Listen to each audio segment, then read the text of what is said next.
Colonia Libertad, que son uno de los beneficiarios se encuentra presente el señor Miguel Olivieri, ministro de Coordinación y Planificación de la provincia de Corrientes, por parte del Ministerio de Ciencia y Tecnología, que fue el articulador de este proyecto, se encuentra el señor Jorge Gómez, ministro de Ciencia y Tecnología, y la subsecretaria Micaela Van der Borg, y de forma virtual se encuentran conectados Dionisia Brites, representante por la Intendencia de la localidad de Montecasero, otro de los beneficiarios de este proyecto. Se encuentra presente la señora Fernanda Rodríguez, que es la directora de este proyecto. Y se encuentra conectada también en forma remota Melina Zambón, que es secretaria de Foresto Industrial, representante de Juan Pujol, otro de los beneficiarios. Y parte del... y ahí también se encuentra conectado el señor intendente de Moretá y parte del equipo técnico del Ministerio de Ciencia y Tecnología. Doy la bienvenida, agradecer nuevamente por la presencia y esperemos el resultado de este proyecto que duró 12 meses, fue financiado por el Programa Federal de Innovación Nacional. Bueno, las instituciones que presentaron nos va a presentar ahora. Gracias. Le cedo la palabra al señor ministro de Tecnología para que... Bueno, buen día a todos. Muchas gracias por venir. Gracias por la presencia. Saludo a Pampi Cotaroli, a Dionisia y a la directora del proyecto, la señora Rodríguez, al ministro coordinador, a la gente de la comunidad de lista, de lista local y del Chaco, perdón, el intendente, y está representado acá, bueno, en concreto a todos los que están presentes y los que nos están viendo por redes. La verdad que este es un trabajo que hoy lo hacemos la presentación más que nada de una manera un poco más formal, pero es un trabajo que el Ministerio lo viene haciendo hace mucho tiempo. Ya en el 2022 hubo 10 PFI, en el 2023 hubo 17 PFI, que son proyectos federales de innovación, en las cuales este es el resultado de que es un PFI del 2022.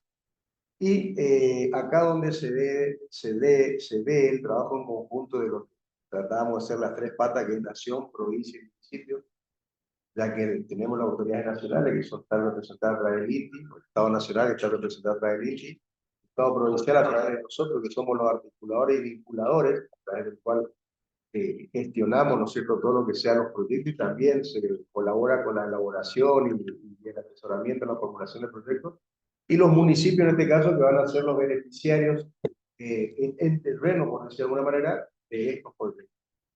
La verdad que es un tema muy importante y para la provincia fundamentalmente, ya que estamos con el tema de los cambios por las energías, de las energías renovables, así que yo creo que las conclusiones que nos va a llevar este proyecto va a ser bastante interesante y bastante, porque dentro del PERC 2030 del gobierno de la provincia de Corrientes, uno de los temas que discute justamente la energía verde y renovable, así que justamente esta temática se refiere a ello. Así que es importantísimo para la provincia, no solamente esto, sino también todos los demás proyectos que están hoy por hoy en proceso, de acuerdo a un grado de avance, algunos han terminado, otros no, otros están por terminar, pero la verdad que es fundamental, así que para no ser más extensivo, más que nada, partamos de lo importante que es las conclusiones de este trabajo interesantísimo, así que gracias a todos que se sientan a gusto. Gracias por venir. Bueno, en la presentación del INTI, que aclarar, digamos, el tratamiento de energía, que está a cargo del ingeniero Jesús Espíndola. Básicamente, en el mismo sentido que el ministro decía, esta articulación entre los municipios, el Estado Nacional a través del INTI y la provincia, sobre todo, que siempre está abriendo las puertas a través del Ministerio de Ciencia y Tecnología, nos permitió presentar y llevar adelante este proyecto de PFI 2022 ejecutado el año pasado, que hoy vamos a mostrar los resultados. Básicamente, digamos, celebrar, digamos, que se puedan seguir presentando este tipo de proyectos, tratar de seguir articulando, y sobre todo también agradecer a la empresa diputada María Fernanda Rodríguez Azura, que fue contraparte de este proyecto importante para que después repercuta en la sociedad a través de los municipios, los intendentes, después a través de un material para evaluar lo que tienen en su localidad como residuos por esta industria. Así que la verdad que es sumamente importante para nosotros estar presentes porque es la función que tiene el INTI, acercar la tecnología, hacer el brazo tecnológico de la provincia, en este caso de Corrientes, pero bueno, a nivel país también siempre estamos en pos de mejorar toda actividad que tenga que ver con la industria, las pymes y las grandes empresas también. Y que este resultado sirva para hacer un avance en el sentido de generar materia disponible para generación de energías renovables, como decía el ministro, que es una política de Estado a nivel provincial y nacional. Y que bueno, básicamente era eso, agradecerle a todos, a Micaela, que siempre está muy cerca de las instituciones como nuestro, y bueno, ahora podemos comentar los resultados para no hacer extensivo esto. Mario Pertini, nuestro subgerente regional.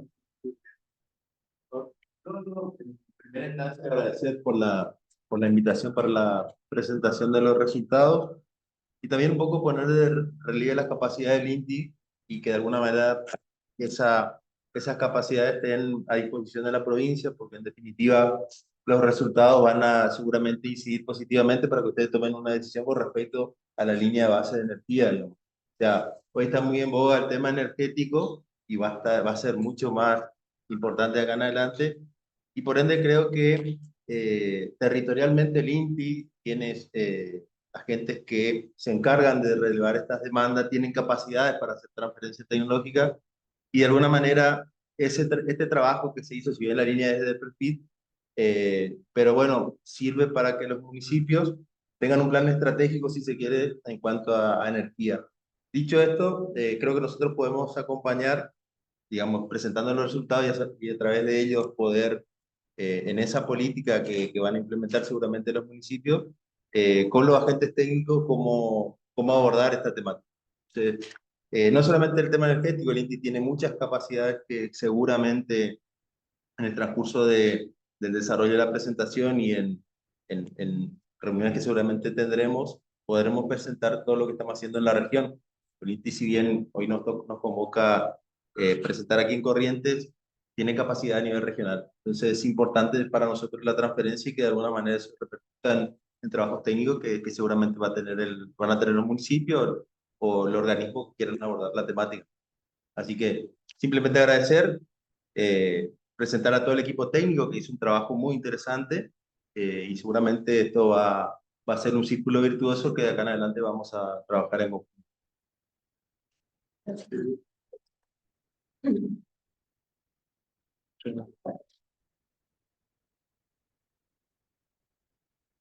Bueno, si bien ya nos saludamos entre todos, buenos días y muchas gracias por el espacio, por recibirnos. Yo soy Jesús Espíndola, trabajo en el Departamento de Energías Renovables y Gestión Energética del INTI del NEA.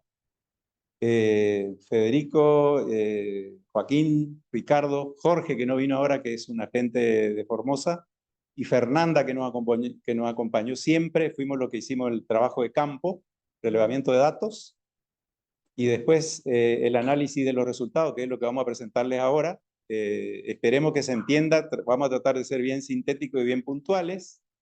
Les anticipo que los resultados son buenos. Entonces, lo que hablemos después de escuchar los resultados creo que es lo que se viene y lo importante también, digamos. Bueno, nosotros sabemos, antes de hacer este estudio ya sabíamos que Corrientes, la provincia, es la provincia con mayor forestación de todo el país. Sabemos que hay más de 500.000 hectáreas forestadas, sabemos que hay más de 5 millones de residuos que no se aprovechan bien, digamos. Pero cuando uno habla de todos esos resultados globales, no puede hacer lo que dijo nuestro sugerente Mario. O sea, hay que focalizar en los municipios para ver qué es lo que uno está por hacer puntualmente en ese lugar. Y yo creo que la visión del equipo de Azurá y de Corrientes, digamos, del gobierno, justamente lo que nos pidió es que focalicemos ahí. Entonces yo creo que más allá de las grandes estadísticas, esto va a dar la posibilidad de ver cómo están paradas las localidades en ese lugar y tomar decisiones locales. Así que yo creo que ese es el valor que tiene el trabajo realizado.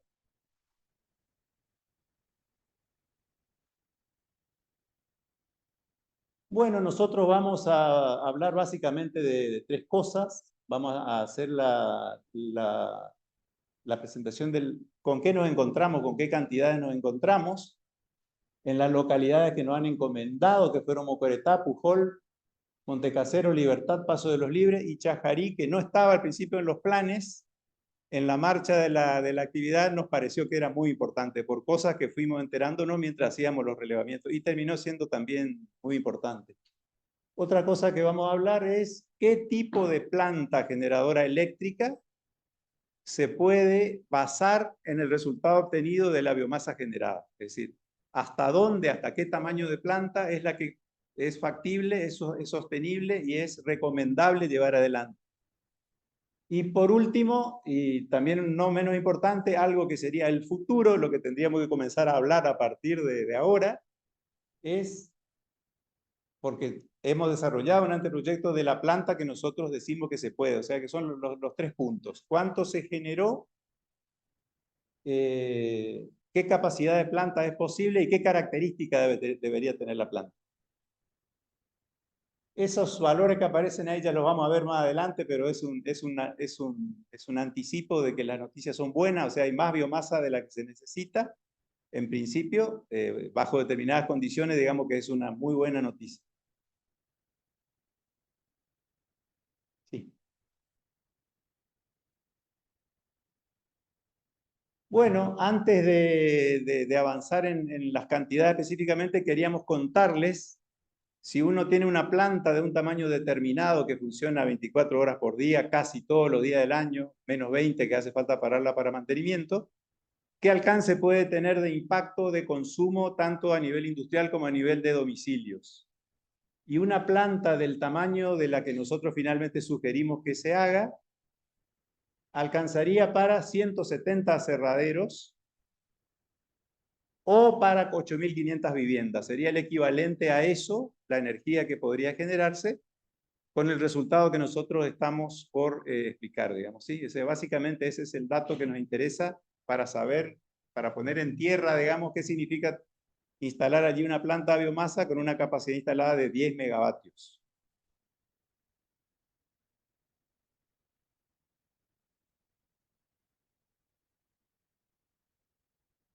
Bueno, yo creo que acá vienen, y como quien dice, los bifes, los resultados del trabajo.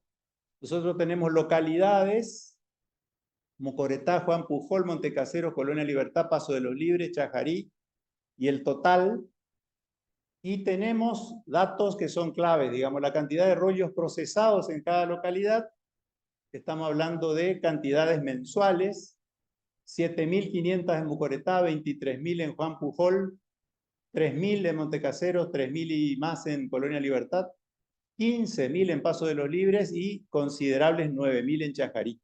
Estos son los rollos que ingresan, que vienen de las forestaciones, camiones ingresan a los aserraderos y son transformados. ¿Permíteme agregar algo, Jesús? Por supuesto. Si bien está considerado, no está considerado, por ejemplo, una localidad a 20 kilómetros de Chajarí que también aportaría más al proyecto, ¿no es cierto? Que es Villa del Rosario, ¿sí? Es importante señalarlo, digamos, porque agregaría aún un poquito más, digamos, toda la cantidad de más. Gracias, Ricardo. Bueno, nosotros clasificamos acá de manera gruesa, si bien en el detalle que nosotros hicimos en el informe técnico detallado, hay más subdivisiones. Nosotros acá, para hacerla más sencilla en la reunión, definimos aquello que son partículas muy pequeñas, como aserrines, despuntes y otros, y lo que son las partículas más fácilmente aprovechables, o sea, lo que son los costaneros o los chips. Y esas son las cantidades que devienen de la cantidad de rollo que se procesa. Tanto en aserrines y despuntes como en costanero y descarte, que son los dos residuos típicos, están las cantidades por localidades. Y después hacemos un resumen totalizador de los residuos que se generan por localidad. Y acá le hacemos el primer llamado de atención. En una localidad que consume cerca de 8.000 toneladas de rollo, se generan 4.000 toneladas de residuos. O sea que la mitad de lo que los madereros están comprando y pagando no se transforma en tablas, digamos, se transforma en residuos. Así que más allá de la parte energética, esto tiene un componente de el aprovechamiento de biomasa que hoy por hoy contamina y que además le genera un costo a ellos que no lo transforman en producto terminado y que si lo venden a una planta de biomasa les generaría mayores ingresos que lo que hoy tienen. Nosotros vamos a enfocar igual la parte energética, pero esto tiene varios otros beneficios que creo que la mayoría ya sabemos, pero lo queremos puntualizar. Bien, avancemos. De hecho, con lo que dices tú, digamos, en el relevamiento se vio, digamos, que toda esa biomasa generada, digamos, que ellos lo toman como desperdicios, muchas se las quema, ¿no? O sea, se vio grandes quemazones en estampado. Tal cual, o sea que eso hoy por hoy es contaminación ambiental que puede ser aprovechada como un beneficio y no como un perjuicio, ¿sí? Bueno, esto es algo que todos sabemos, solo queríamos señalar la posición geográfica de las localidades y de alguna manera el impacto de la generación que tiene cada una de las localidades. Se nota, por ejemplo, que Juan Pujol genera muchísimo de la torta, digamos, ¿sí? Eso es un dato muy importante.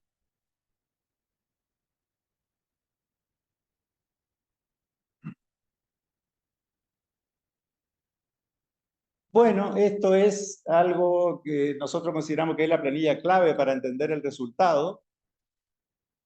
Lo primero que hay que ver, les voy a guiar yo, es lo que se necesita anualmente para que una planta de ese tamaño funcione. Hacen falta 150.000 toneladas por año para que la planta cumpla la generación que le va a exigir CAMESA a los representantes de la planta, digamos, ¿sí? Es decir, van a ser necesarios consumir efectivamente en caldera 150.000 toneladas. Es este valor acá que es el valor de referencia. Eso sería el 100% de la necesidad de la planta. Ahora bien, ¿cuánto pueden aportar las localidades? Una puede aportar 20.000, que es Mocoretá, otra puede aportar 116.000, que es Pujol, otra puede aportar 8.600, que es Montecaseros, 16.000 Colonia Libertad, 58.000 Paso de los Libres y 41.000 Chajarí. Nosotros necesitamos solo 150.000 y cuando uno suma todo lo otro da 260.000 más o menos. Pero, si bien después vamos a volver sobre este tema, es muy importante que si uno prescinde de Juan Pujol, si uno no hace trato con Juan Pujol, si los madereros de Juan Pujol no intervienen, estamos en un problema. Porque ellos solitos son capaces de aportar el 77%, y aunque no aporten el 77%, necesitamos que aporten algo y que aporten bastante, porque si no puede llegar a desestabilizarnos el abastecimiento. ¿Sí? Este cuadrito yo creo que es el que seguramente vamos a seguir conversando bastante hoy y en las reuniones posteriores, porque hay que instrumentar acciones en el territorio que garanticen que uno al menos consiga esto a lo largo del año y mes a mes, que es que la central necesita 18 toneladas por hora. Entonces hay que garantizar que siempre haya al menos una cierta cantidad que nunca permita que la central se pare, digamos. En el global son 150.000, pero esto tiene que ser a su vez regular. Y sabemos que no todos los caminos son asfaltados, que no todos los aserraderos son tan formales, o sea, hay una serie de cosas que vale la pena considerar, basándonos en que esta es la tabla resultado de lo más importante que teníamos, digamos, en la tabla de resumen resultado más importante a tener en cuenta. Continuemos.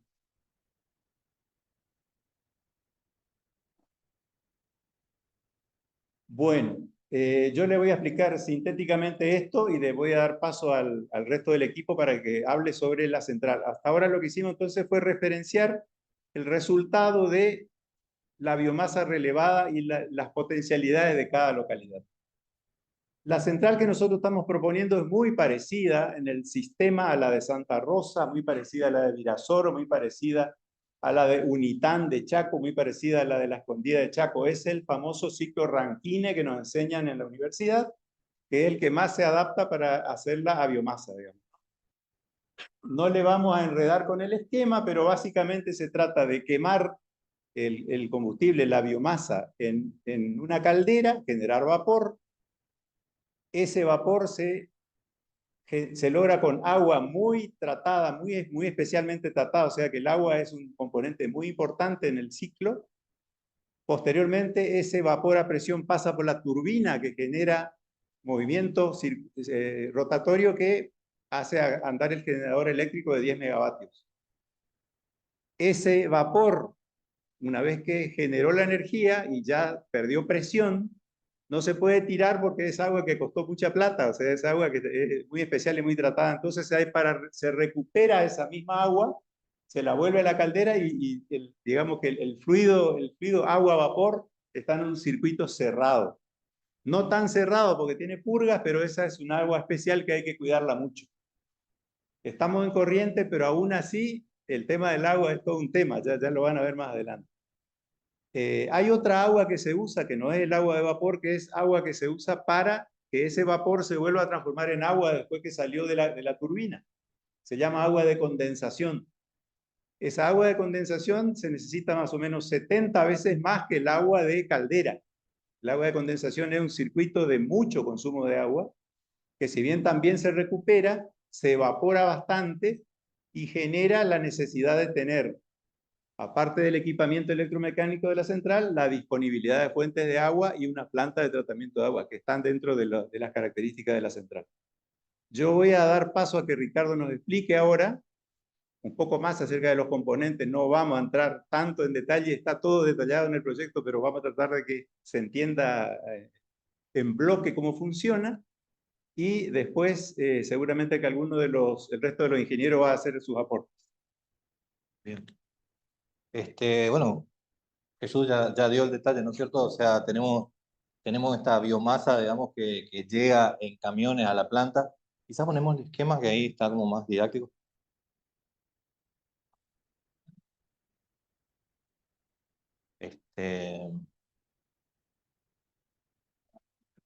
Sí, bien. Bien, acá está el dimensionamiento de la planta, ¿sí? No solo la planta es la caldera, ¿no es cierto? La caldera y el generador. Se necesita, si se quiere, una superficie necesaria para almacenar esa cantidad de biomasa, ¿cierto? Obviamente que esa superficie necesaria tiene que contar con los servicios necesarios, bueno, red contra incendio, etcétera, ¿no es cierto? Pero acá está esquematizado en este cuadrado, ¿no es cierto? Nosotros, para dimensionarlo, hemos definido cantidades de días de almacenamiento, ¿sí? Ustedes saben, lo dijo Jesús, 18 toneladas hora de biomasa, ¿sí? Estamos hablando que un camión está en el orden de los 35 toneladas más o menos, o sea que son alrededor de un camión cada 2 horas, ¿sí? ¿Se entiende? 12 camiones cada 24 horas, ¿sí? O sea que hay que tener aceitado el tema de la recepción, ¿sí? Por eso nosotros lo consideramos ahí arriba. Tenemos báscula, recepción, almacenamiento de biomasa. Nosotros no, por lo general, que vimos en otras plantas, no vemos ese ordenamiento, ¿sí? O sea que está sobredimensionado. De cualquier forma, no está mal, ¿sí? Este cuadrado acá vendría a esquematizar la biomasa en forma de rollo, ¿sí? La planta va a tener capacidad de chipear, ¿sí? Por cuestiones climáticas, además, cuando no pueda recibir biomasa, va a tener una capacidad de chipeado, o sea, va a tener rollos a disposición, ¿sí? Para eso también va a tener su chipeadora que va a estar ubicada cerquita, ¿no?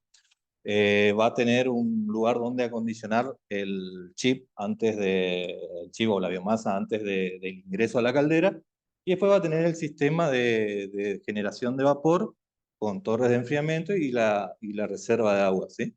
Y bueno, la zona de generación en turbina. Entonces, como explicó Jesús, el ciclo es de Rankine, el agua entonces se precalienta en la caldera, se genera vapor, se produce energía, se enfría una vez producida energía y vuelve otra vez al ciclo de vapor, ¿sí? Para eso se necesita toda esa superficie necesaria, ¿sí? Volvés a la de atrás, entonces para más o menos ver. Entonces, se estima un consumo aproximado, como se dijo, de 18 toneladas hora. La disponibilidad de agua se habla de 50 metros cúbicos por hora de consumo, ¿sí? Y bueno, la superficie necesaria de 64.000 metros cuadrados, ¿sí? sobredimensionado para esta etapa de anteproyecto. ¿Sí? ¿Sí? Bien, ahí están todas las medidas, playa de camiones 35-33, acopio de chip 140 por 140, y después acopio de rollo 53 por 133. Todo está planificado para que tenga al menos 7 a 10 días de almacenamiento para producir, ¿sí? Seguirle nomás. Bien, no vamos a entrar en mucho detalle, pero este sería el listado genérico de equipos necesarios, ¿sí? Nosotros hemos cotizado varios equipos de todos, ¿sí? No es tenemos una marca definida ni nada. Lo que nos da un resultado de 18 millones de dólares, aproximadamente 18 millones de dólares como inversión total, ¿sí? Resultado aproximado. Se entiende que en esta etapa de anteproyecto no está definido en detalle, la ingeniería en detalle, ¿sí? Que nos da alrededor de un costo de 1.800.000 dólares por megawatt generado, ¿sí? Bien, se entiende que es una planta que produce 10 megawatts, quizás Jesús no lo aclaró bien, produce 10 megawatts, que realmente genera 12, pero como tenemos la chipeadora, se pretende consumir 2, ¿cierto? ¿Sí? Y que la biomasa que se genera es de 16, o sea, la biomasa que se genera en la zona puede dar hasta una planta de 16 megawatts, ¿sí? Pero que nosotros no podemos producir o planificar producir 16 megawatts por distintos factores, como ser la estacionalidad, como ser los caminos, los días de lluvia, el chip también que se puede humedecer. El chip húmedo, por ejemplo, significa que tenga menos poder calorífico, o sea que se puede generar menos energía. O sea, entonces, siendo responsable, entre comillas, se puede pensar entonces en una planta de 10 megawatts para que sea óptimo, digamos.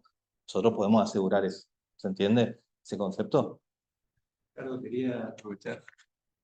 Con respecto a eso que él aclaró, aclaró el colega, está planificada para entregar de manera continua 12 megavatios a la red, que es lo que exige CAMESA. Pero la planta tiene una reserva interna de entre 1 y 2 megavatios. Esa reserva la está usando normalmente porque tiene que mover todo el bombeo de agua y tiene que mover todo el triturado de rollo cuando hay que chipear, digamos, o sea que puede consumir más de 1 megavatio internamente y para consumirlo lo tiene que generar. Entonces, realmente, cuando uno proyecta la planta generadora, proyecta una planta generadora para más de 10 megavatios para poder cumplir con la cuota rigurosa de 10 megavatios que exige el mayorista CAMESA, digamos. Básicamente ese tema. Esa es la justificación. Hay otro detalle que nosotros no pusimos en pantalla y que no es chajarí, sino que dentro de todo este movimiento para obtener la cantidad de rollos que hablamos hoy, que son muchos miles de toneladas, antes de que el rollo llegue al aserradero, en los obrajes se voltearon los eucaliptos. Y ahí también se genera biomasa, que nosotros hicimos el estudio de generación de biomasa de la parte forestal. También en esta misma hicimos el estudio.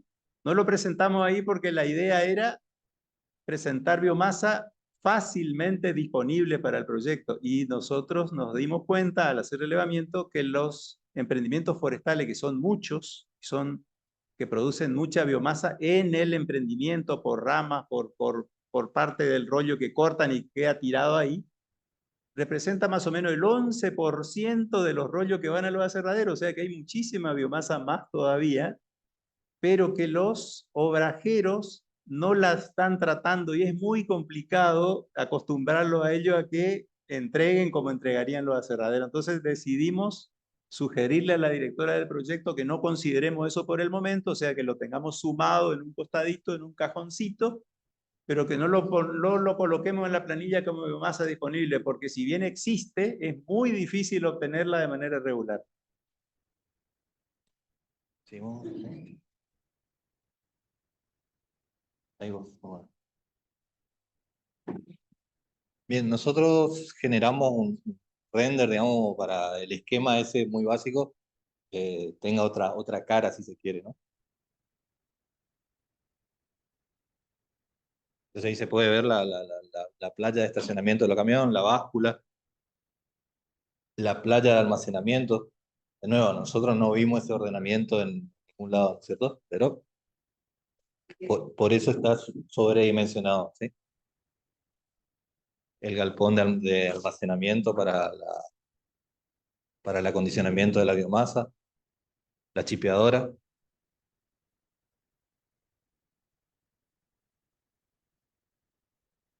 Ahí tenemos el generador de vapor.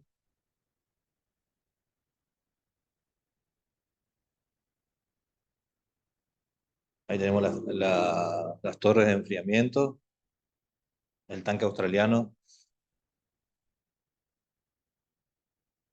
la turbina generadora, la estación transformadora, oficinas técnicas, oficinas administrativas,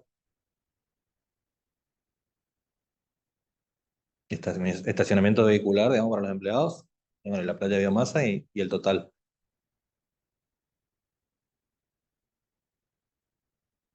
Tiene un ordenamiento sugerido, digamos, que hace a la logística interna.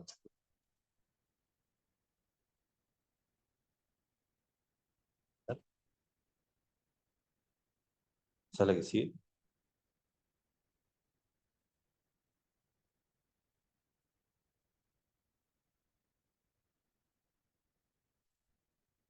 Ahora se ve.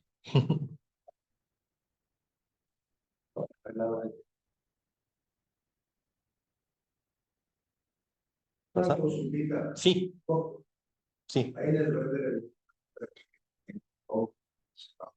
sí. Bien, justamente lo expliqué recién, por ahí capaz que no se entendió. Bueno, la planta por distintos motivos puede estar desproveída de material, ¿sí? De biomasa, ¿sí? Por lo tanto, tiene que tener un seguro, si quiere, para poder entregar a la red esos 10 megawatts, ¿sí? Y ese seguro son los rollos que están almacenados ahí. Nosotros vamos a procesar eso, vamos a generar chip con eso, en caso de que sea necesario, ¿sí? De cualquier forma está previsto, como eso tiene vida útil si se quiere, ir chipeándolo a medida que pasa el tiempo, ¿no es cierto? Pero eso tiene que estar por si en algún momento sucede que no llegan los camiones por algún motivo, digamos, la planta puede seguir entregando, ¿sí? Además, práctica y económica es la que provee los agradezco que os vaya donde algún motivo se prepara la planta. Entonces se dispone de una biomasa que va a costar un poco más de plata porque hay que almacenar y hay que checarla, lo cual consume electricidad, pero es un gran seguro para que la planta nunca se pase. La segunda pregunta es, los 10 megavatios que en la cabeza, ¿están cuantificado eso? Porque en realidad, hasta acá todo lo que escuchamos es lo que sale a ser 18 dólares. Pero, ¿cuánto se ahorraría? La tasa de retorno sería. ¿Y o qué significa eso, digamos, en ahorro para... Nosotros le podemos responder parcialmente, porque avanzamos en texto y puede seguir avanzando con esto más todavía después. Pero estamos convencidos de que vamos a tener un costo de generación del orden de 70 dólares, menos 60 dólares, megavatio hora, siendo que Gamesa está pagando cerca de 100 el megavatio hora. Va a haber un margen importante como para calcular en justa medida eso, la tasa de retorno de más. Pero eso va a depender de que varias de estas cosas pasen a la realidad. O sea, seguramente que no van a ser 18 toneladas por hora, sino 16,5 toneladas por hora. O sea, van a haber cosas que van a mejorar y cosas que van a empeorar. También hay que negociar con cabezas cuánto es que nos vas a pagar a nosotros. O sea, que a partir de ahí se cargan las cálculos que ya tenemos y ahí podemos hacer los cálculos más finos que quedaría, digamos, pero vamos a estar dentro de estándares porque hay otras plantas similares que han estado funcionando a acceso a lo que nosotros las auditorías de avance de obras y de funcionamiento a eso. Tanto la de Chaco como la de Corrientes la estamos auditando. Bien. Bueno, uno de los objetivos del proyecto también era de alguna forma tratar de ubicar en toda esa región que se presentó, digamos, esa región geográfica, del sudeste correntino, digamos, tratar de ubicar la planta, digamos, dónde sería óptima su ubicación de acuerdo a muchos factores, no solo la presencia biomática, ¿sí?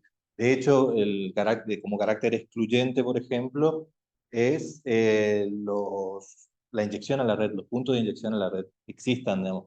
¿Dónde existen? Bueno, nosotros asumimos que hay puntos de inyección a la red en las localidades que están consideradas, que son, bueno, Coretá, Paso de los Libres, Colonia Libertad, Norte Casero, Chajarí. Chajarí no, bueno, sería, pero está considerado. ¿Sí? Bien, entonces nosotros utilizando el método de factores ponderados, es decir, que para ubicar la planta nosotros buscamos las virtudes que tiene cada localidad, digamos, para la localización, ¿sí? Entre ellas, por ejemplo, cercanía a materia prima, ¿sí? Nosotros tenemos que hay un potencial de generación, ¿sí? No hay generación actual, pero hay potencial de generación en Paso de los Libres, pero Paso de los Libres está un poquito más alejado de todo. El factor logística es importantísimo, digamos que no podemos hacer más de 100 kilómetros, 150 kilómetros con un camión con biomasa, ¿sí? O sea que tiene que estar nucleado, ¿sí? Por eso Paso de los Libres, si bien está considerado, ese factor ya está un poquito más lejos de las demás, ¿sí? Disponibilidad de mano de obra capacitada, bueno, ahí empieza a jugar el tema de Chajarí, por ejemplo, ¿sí? Chajarí es un núcleo urbano que está un poquito más desarrollado en ese aspecto, ¿sí? Disponibilidad de mano de obra especializada y capacitada, como les decía, oportunidad de crecimiento de disponibilidad de materia prima, ¿sí? También dentro del relevamiento preguntamos a esa gente cuántos clientes tenían, qué hacían los clientes, o sea, qué tipo de actividad hacían los clientes. Por lo general, y es un punto flaco del proyecto, es que tienen uno o dos clientes y que terminan siendo socios de ellos en cuanto a su producción, ¿sí? Y bueno, por lo general es industria alimenticia e industria, porque fabrican fabricación de pallets, ¿no? Industria alimenticia o industria de la construcción, ¿sí? Entonces, bueno, también depende de la actividad de esas industrias, digamos, y que no estén tan alejadas de los puntos de fabricación que serían ahí en esa zona, Hice ¿sí? ahí una aclaración, no así, pero nosotros necesitamos que el relevamiento que hicimos, que los aserraderos, lo que están haciendo, los aserraderos se mantengan. O sea, necesitamos saber cómo les va a ir a ellos en el negocio a futuro, y a eso es lo que estuvo explicando Ricardo. Y es que tienen un único cliente que por ahí le deja de comprar, capaz que el aserradero se pierda. Entonces, analizamos ese tipo de sostenibilidad de los aserraderos para que a nosotros no nos falte biomasa a futuro. A eso se refiere, medio complicado, pero a eso se refiere el punto. Equipos de chipeado activo, ¿sí? No todos tienen chipeadora, es decir, no todos producen chip, producen descarte. Costanero, le dicen, no sé si están familiarizados, se produce mucho costanero, pero no chipeado, ¿sí? Que eso se lo queman. Bueno, no todos tienen chipeadora, pero sí hay chipeadoras comunitarias, ¿sí? Ahí en Juan Pujol tenemos una chipeadora comunitaria, después en Villa del Rosario, que no está considerado en el proyecto, también hay una comunitaria. Es decir, que ellos pagan para el servicio de chipeado, ¿sí? De hecho, nosotros vimos que hay capacidad disponible en chipeadora, pero es una cuestión de logística y no todos tienen la posibilidad de acceder al chipeado. Pero si todas las chipeadoras funcionaran 24 horas, trabajan todo el día las que hay, sobra capacidad para obtener ese chip. No sé si entiende ese concepto, ¿sí? Disponibilidad de agua, como les dije, 50 metros cúbicos. Eh, la localidad que mejor está, si se quiere, por el río Mocoretá, es Mocoretá justamente, ¿sí? Lo otro, todo dependerían de alguna perforación, ¿sí? Mercado actual consumidor de productos de aserradero, que es un poquito de lo que habíamos hablado. Infraestructura vial. Juan Pujol, por ejemplo, tiene la mayor capacidad de producción de chip, pero tiene un tramo de ripio, ¿sí? Donde el camión que va a buscarte debería entrar y va a depender mucho del clima y demás, ¿no es cierto?, para entrar y salir, ¿eh? Pero eso, por ejemplo, hace que Mocoretá también tenga su atractivo ahí, ¿no es cierto?, porque Mocoretá está a una distancia de cerca de 20 kilómetros de Juan Pujol. Es decir, que Mocoretá sigue ganando puntos, si se quiere, en ese aspecto. Existencia de infraestructura industrial, de nuevo, Chajarí juega una parte importante ahí porque de hecho tenemos otras localidades también cerca de Chajarí que hace que exista infraestructura industrial, de infraestructura industrial, digamos como ferreterías industriales, servicios industriales, ¿sí? De hecho también Mocoretá tiene su servicio, o sea, tiene otros tipos de industria, ¿no es cierto? Química, alimenticia y demás. Disponibilidad de combustible para circulación interna. Fíjense que, por ejemplo, Mocoretá no tiene una estación de bandera, ¿sí? Pero sí Chajarí, que está ahí cerca. Es uno de los ítems, digamos. Sí, y factores para determinación de ubicación con otros entes de PEC, Secretaría de Energía, CAMESA, ¿sí? Seguimos. Esta no sé. ¿Vos querías Sí, agregar bueno. algo? Sí, con esto terminamos. Estas son las cosas positivas que tiene dar este paso. O sea, si uno, aparte de haber contabilizado la disponibilidad de biomasa, haberse dado cuenta de que alcanza para una planta de 10 megavatios y decide avanzar y concretarla, obtendría más o menos estos beneficios. La planta estaría interconectada al sistema interconectado nacional, ¿sí? El suministro no se decide localmente, pero está el producto, el insumo eléctrico está localmente. O sea, el sistema interconectado nacional se administra a nivel nación, pero cuando uno tiene una central que genera en la ciudad donde uno vive, es mejor que no tenerla, digamos. Siempre uno tiene ventaja.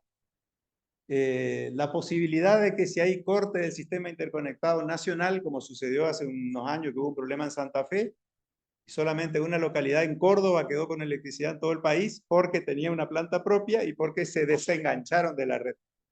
Si es que uno tiene una planta en ese núcleo productivo y hay un problema grosso a nivel nación, ese núcleo productivo puede seguir con electricidad porque puede trabajar en isla, o sea, se desconecta de la red. Así está, por ejemplo, Fresa de Virasoro, está así en este momento. Si es que hay un apagón, Fresa no se apaga, sigue funcionando. ¿Sí? Esto podría ser así también. Las localidades involucradas, que son las de la lista, mejorarían la continuidad y la disponibilidad de electricidad. O sea, ahora en este momento estamos en el extremo de la provincia, seguramente a la DPEC se debe agarrar la cabeza cada vez que tiene un problema en alguna línea de transmisión que va por Mercedes o que va por la costa del Uruguay, porque le queda muy lejos. A eso nosotros le llamamos punta de línea. Cuando uno instala una central en punta de línea, esa punta de línea deja de ser, o sea, ahora empieza a ser inicio de línea porque tiene una central propia. Esa es una gran ventaja que ahora, por ejemplo, tiene la gente de Virasoro, que antes no la tenía. La gente de Santa Rosa también era un drama. Yo me fui varias veces a Santa Rosa y todo el mundo me decía, necesitamos electricidad, y ahora que tienen la central ahí, ya es una ficha más, digamos. Bueno, y esto ya es más específico de la parte electromecánica, pero se tiene mayor estabilidad de parámetros y de continuidad del servicio.